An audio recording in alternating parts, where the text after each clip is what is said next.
વડોદરામાં હરણી તળાવ બોટ દુર્ઘટનાનો મામલો હાલ સામે આવ્યો છે। વડોદરાથી હાલ મહત્વના સમાચાર સામે આવ્યા છે, જ્યાં થોડા દિવસ પહેલા હરણી તળાવમાં દુર્ઘટના સર્જાઈ હતી તેને લઈને હાલ મહત્વના સમાચાર મળ્યા છે, જેમાં એસઆઈટીની ટીમને મોટી સફળતા હાંસલ થઈ છે। કોટિયા પ્રોજેક્ટ્સ કંપનીના ભાગીદારની ધરપકડ કરી લેવામાં આવી છે। એસઆઈટીએ ગોપાલ શાહની છત્તીસગઢથી ધરપકડ કરી છે। તો અત્યાર સુધી પોલીસે 8 આરોપીઓની ધરપકડ કરી છે અને આ સમગ્ર મામલે વધુ તપાસ હાથ ધરી છે। ત્યારે થોડા દિવસ પહેલા જ વડોદરા હરણી તળાવમાં બોટ દુર્ઘટનાનો મામલો બન્યો હતો, જેમાં 14 વ્યક્તિઓના મોત થયા હતા, 12 બાળકો અને 2 શિક્ષકોના મૃત્યુ થઈ ગયા હતા, જેમાં બોટ પલટી ખાઈ ગઈ હતી, જેના કારણે આ મૃત્યુ થયા હતા। ત્યારે આ ઘટનાને લઈને એસઆઈટીની ટીમ હરણી તળાવ પહોંચી હતી અને એસઆઈટીની ટીમ દ્વારા તપાસ હાથ ધરવામાં આવી હતી। ત્યારે કાર્યવાહી હાથ ધરતા એસઆઈટીની ટીમને મોટી સફળતા પ્રાપ્ત થઈ છે। કોટિયા પ્રોજેક્ટ્સ કંપનીના ભાગીદારની એસઆઈટીની ટીમ દ્વારા ધરપકડ કરી લેવામાં આવી છે। એસઆઈટીએ ગોપાલ શાહની છત્તીસગઢથી ધરપકડ કરી લીધી છે। અત્યાર સુધી પોલીસે 8 આરોપીઓની ધરપકડ કરી છે, તેમજ આ સમગ્ર મામલે પોલીસ દ્વારા વધુ તપાસ હાથ ધરવામાં આવી છે। અત્યાર સુધી પોલીસે 8 આરોપીઓની ધરપકડ કરી છે અને 8 આરોપીઓ પાસેથી વધુ પૂછપરછ હાથ ધરવામાં આવી છે। એસઆઈટીએ ગોપાલ શાહની છત્તીસગઢથી ધરપકડ કરી લીધી છે।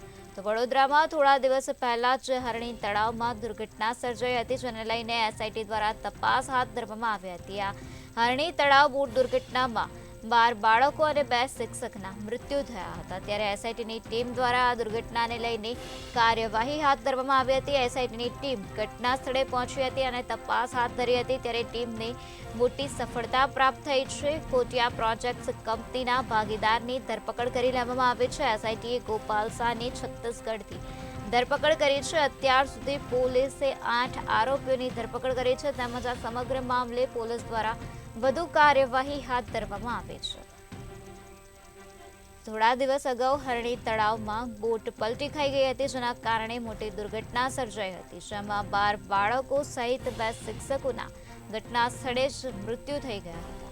ત્યારે આ બનાવને લઈને એસઆઈટીની ટીમ હરણી તળાવ ખાતે પહોંચી હતી અને તપાસ હાથ ધરી હતી। ત્યારે એસઆઈટીની ટીમને હાલ મોટી સફળતા પ્રાપ્ત થઈ ગઈ છે। કોટિયા પ્રોજેક્ટ્સ કંપનીના ભાગીદારની એસઆઈટીની ટીમ દ્વારા ધરપકડ કરવામાં આવી છે।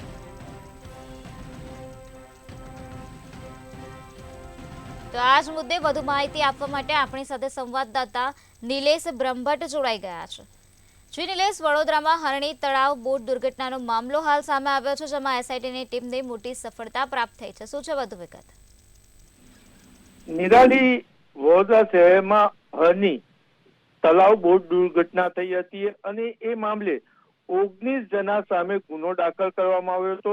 મેસર્સ કોટિયા પ્રોજેક્ટના સંચાલકો વિરુદ્ધ બેદરકારી તથા નિષ્કાળજી નો ગુનો હરણી પોલીસ મથકે દાખલ કરવામાં આવ્યો હતો। ઇપીકો કલમ 304, 308, 337, 338, 114 મુજબ ગુનો દાખલ કરવામાં આવ્યો હતો અને આ ગુનો દાખલ કરવામાં આવ્યો હતો એની પાછળનું મુખ્ય કારણ એ હતું કે 12 બાળકો અને 2 શિક્ષિકાઓના મોત થયા હતા।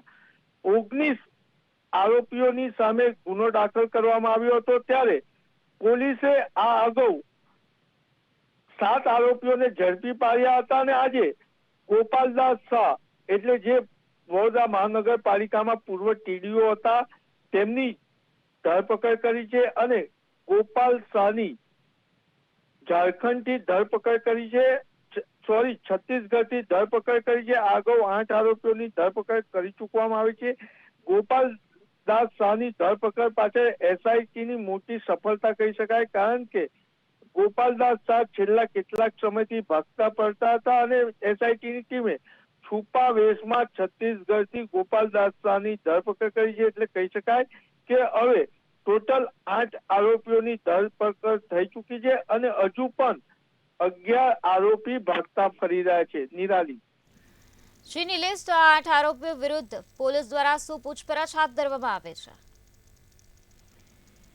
નિરાલી, પોલીસે જે 6 આરોપીઓ પ્રથમ ધરપકડ કરી હતી તેના 5 દિવસના રિમાન્ડ મેળવ્યા છે અને આ આરોપીઓની ધરપકડ બાદ જ જે પૂછતાછ બાદ જ વિનીત કોટિયાની ધરપકડ થઈ અને ત્યારબાદ હવે ગોપાલદાસ શાહની ધરપકડ થઈ છે।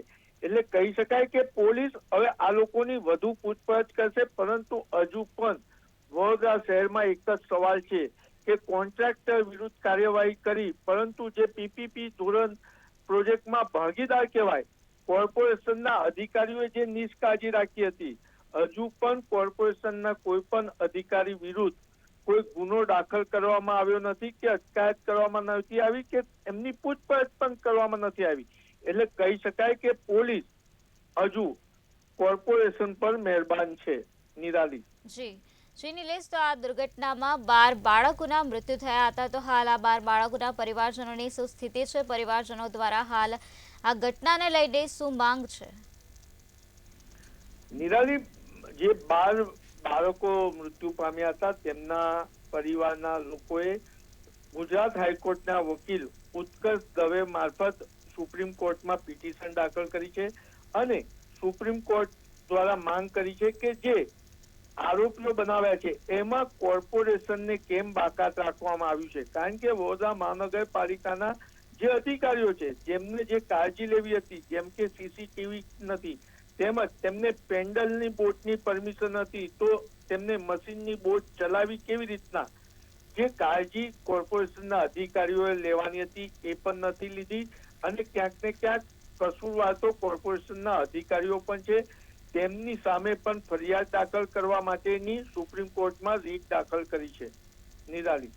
જી, તો કોર્પોરેશનના અધિકારીઓ વિરુદ્ધ કોઈ પણ પ્રકારની કાર્યવાહી હજુ સુધી કરવામાં આવી નથી, તે વિશે આપ શું કહેશો? જી નિરાલી, કહી શકાય કે કોર્પોરેશનના અધિકારીઓને આરોપી બનાવવાની જગ્યાએ પોલીસે તેમને ફરિયાદીના રૂપમાં લીધા છે. ત્યારે હવે જે એક પછી એક ખુલાસા થઈ રહ્યા છે એમાં સ્પષ્ટ જણાઈ રહે છે કે કોન્ટ્રાક્ટરની સાથે સાથે વડોદરા મહાનગરપાલિકાના અધિકારીઓની બી નિષ્કાળજીના લીધે આ બાળકો ભોગ બન્યા છે. કારણ કે વડોદરા મહાનગરપાલિકાના અધિકારીઓએ પીપીપી પ્રોજેક્ટ હેઠળ તેમને કોન્ટ્રાક્ટરને તલાવ તો આપી દીધું, પરંતુ જે ચોકસાઈ રાખવાની હતી અધિકારીઓએ તે એમને રાખી નથી. અને બંછાનિધિ પાણી જે પૂર્વ તત્કાલીન કમિશનર હતા તેમને આ બાબતે એક પત્ર પણ લખ્યો હતો અને આ પત્રમાં ખાસ જવાબદારી સિટી એન્જિનિયર અને ફ્યુચરિસ્ટિક ડિપાર્ટમેન્ટની હતી. એટલે કહી શકાય કે કસૂરવાર તો સિટી એન્જિનિયર અને ફ્યુચરિસ્ટિક ડિપાર્ટમેન્ટના કર્મચારીઓ પણ ગણાય, પરંતુ આ અધિકારીઓ સામે પગલાં ના લેવાના કારણે ભોગ બનેલા વાલીઓ અત્યારે આક્રોશ ઠાલવી રહ્યા છે અને આ જ બાબતે તેમને સુપ્રીમ કોર્ટમાં રીટ દાખલ કરી છે. નિરાલી. જી નિલેશ, તો એસઆઈટીની ટીમને 8 આરોપીઓને પકડવાની સફળતા કેટલા સમયમાં મળી ગઈ છે? કહી શકાય નિરાલી કે એસઆઈટીની ટીમને હાલ 8મો આરોપી ગોપાલદાસને પકડ્યા છે, પરંતુ મહત્વની બાબત છે કે જે તમામ વહીવટ કરતા હતા પરેશ શાહ અને વત્સલ શાહ, જ્યારે આ દુર્ઘટના ઘટી ત્યારે જે મુખ્ય વહીવટ કરતા પરેશ શાહ અને વત્સલ શાહ ત્યાં જ હતા અને મીડિયાને જ્યારે બાઇટ આપતા હતા ત્યારે પોલીસ પણ ત્યાં હાજર હતી. એટલે કહી શકાય કે કોકના કયામાં કે કોકના પ્રેશરથી પરેશ શાહને ભાગી જવાની છૂટ આપવામાં આવી હોય. અને મહત્વની બાબત છે કે આ તમામ તલાવનો જે પીપીપી પ્રોજેક્ટ એટલે તલાવ સોંપવામાં આવ્યું હતું તેની સમગ્ર જવાબદારી પરેશ શાહ અને વત્સલ શાહ કરી રહ્યા હતા અને તમામ હિસાબ હોય કે ટેકનિકલ મુદ્દા હોય એ તમામ નિર્ણય પણ પરેશ શાહ અને વત્સલ શાહ લેતા હતા. એ હજુ પણ પોલીસ પકડથી દૂર છે અને જે વાત ચાલી રહી છે એમને કોક વૈષ્ણવાચાર્યના આશીર્વાદ હોય ને આના જ કારણે હજુ એમને ભાગવામાં સફળતા મળી હોય તેવી પણ ચર્ચા છે. નિરાલી. શ્રી નિલેશ, સમગ્ર માહિતી આપવા બદલ આભાર.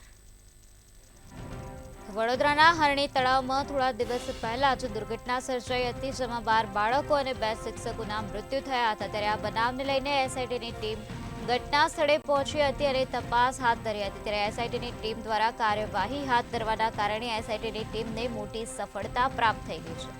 કોટિયા પ્રોજેક્ટ્સ કંપનીના ભાગીદારની ધરપકડ કરી લેવામાં આવી છે. એસઆઈટીએ ગોપાલ શાહની છત્તીસગઢથી ધરપકડ કરી છે. આ સાથે અત્યાર સુધીમાં પોલીસે 8 આરોપીઓની ધરપકડ કરી લીધી છે. કુલ 19 આરોપીઓ છે, જેમાંથી 8 આરોપીઓની ધરપકડ કરી લેવામાં આવે છે અને હજુ 11 આરોપીઓને પકડવા માટે ચક્રો ગતિમાન કરવામાં આવ્યા છે.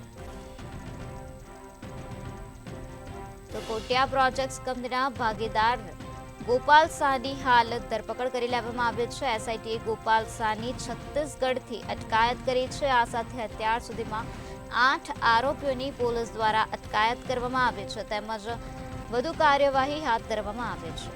તો એસઆઈટીની ટીમને હાલ મોટી સફળતા પ્રાપ્ત થઈ ગઈ છે. કોટિયા પ્રોજેક્ટ્સ કંપનીના ભાગીદારની ધરપકડ કરી લેવામાં આવી છે.